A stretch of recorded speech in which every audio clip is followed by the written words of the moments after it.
Oke, baik. Untuk pertemuan kita hari ini yaitu tentang konsep asesmen formatif dan sumatif.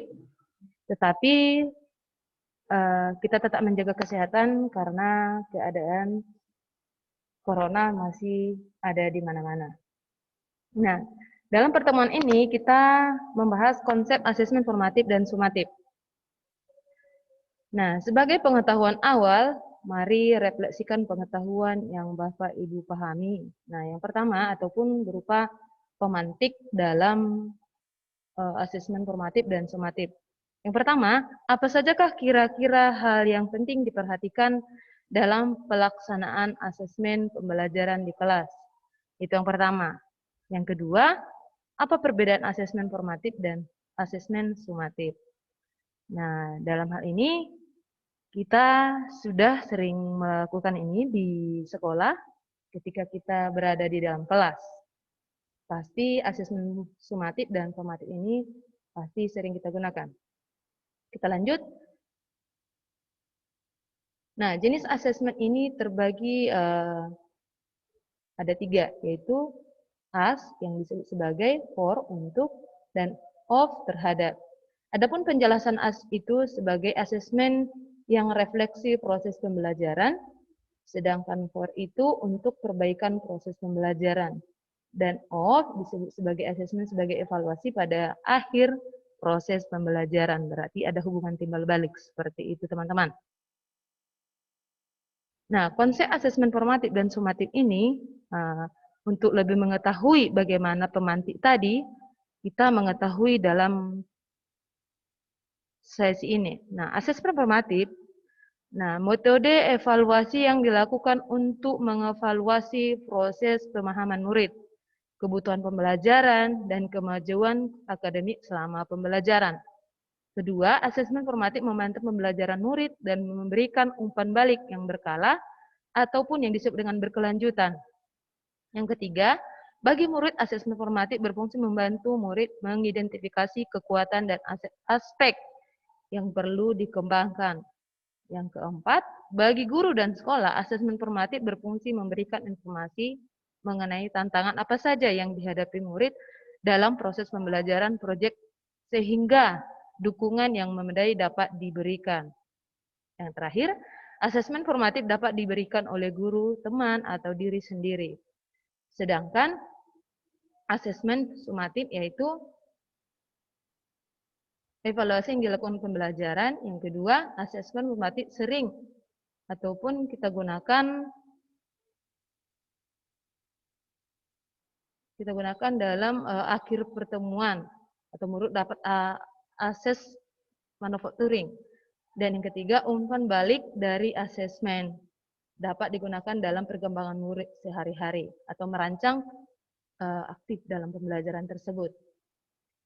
Selanjutnya, asesmen formatif. Asesmen formatif ada dibagi juga di sini untuk guru dan untuk murid. Untuk guru, mengawasi pembelajaran murid, memastikan perkembangan murid, mencek pemahaman murid. Untuk murid, mengevaluasi pembelajaran sendiri.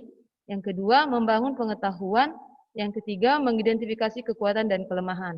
Dan yang keempat, meningkatkan kemampuan. Kedua, asesmen merupakan cara untuk menilai, ataupun hubungan dari asesmen formatif dan sumatif ini maksudnya Bapak Ibu ya. Merupakan cara untuk menilai pembelajaran murid. Yang kedua, merupakan kesempatan untuk menerima dan memberikan umpan balik. Dan yang ketiga, merupakan cara untuk mengevaluasi keefektifan pengajaran dan pembelajaran. Sedangkan pada asesmen sumatif, untuk guru mengukur apakah murid sudah mengenai capaian pembelajaran dan sejauh mana sudah mencapai pembelajaran tersebut. Yang kedua, meningkatkan pengajaran dan pembelajaran yang berkelanjutan. Untuk murid, memahami performa di akhir unit dalam pembelajaran. Yang kedua, memahami apakah mereka sudah mencapai pembelajaran tersebut. Ya, Bapak Ibu, itulah antara perbedaan sumatif dan formatif tadi. Nah, pelaksanaan penekanan pada asesmen formatif, fungsi asesmen formatif dan sumatif. Nah, di sini ada kondisi saat ini dan kondisi pada kurikulum nanti. Nah, di sini perhatikan ini bagaikan timbangan, mana yang lebih ditekankan. Nah, kondisi saat ini adalah yang lebih ditekankan itu adalah assessment of learning. Assessment of learning dan assessment of learning berarti sangat berkaitan kedua hal ini. Maka di sini yang lebih ditekankan adalah assessment of learning dan assessment of learning. Sedangkan pada kurikulum baru itu adalah assessment of learning. Aduh, mati laptop muda.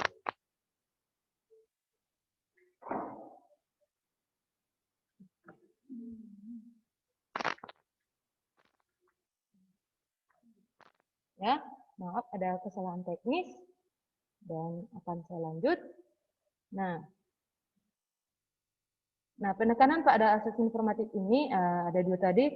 Yang penting diperhatikan adalah pada kurikulum diharapkan memberikan proporsi yang lebih banyak pada titik beratnya orientasi pada sumatif. Nah, pada titiknya untuk penilaian formatif dan sumatif ini adalah maka penekanannya termasuk di dalam sumatif. Harapannya akan mendukung penanaman kesadaran pada pentingnya seberapa hasilnya yang dicapai. Nah, asesmen sumatif dan asesmen formatif, jumlah asesmen formatif sebaiknya lebih banyak dari jumlah asesmen sumatif. Nah, tujuannya asesmen formatif ini adalah perbaikan dan pengembangan diri. Ya, Bapak Ibu.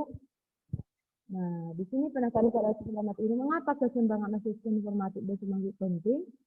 Maka artinya adalah mengubah paradigma belajar atau menitik beratkan pada nilai-nilai yang menitikkan pada proses pembelajaran, ya Bapak Ibu. Nah, jika ketergantungan pada asesmen, maka akan terjadi kembali antara guru dengan murid, akan mengalami ataupun penambahan pengetahuan pada peserta didik. Nah, setelah mempelajari materi, silakan menjawab pertanyaan berikut ini, Bapak Ibu. Nah, setelah tadi sudah saya jelaskan perbedaan dari formatif dan sumatif.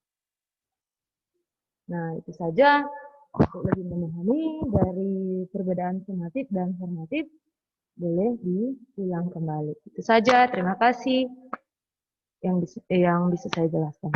Sampai jumpa di pertemuan berikutnya.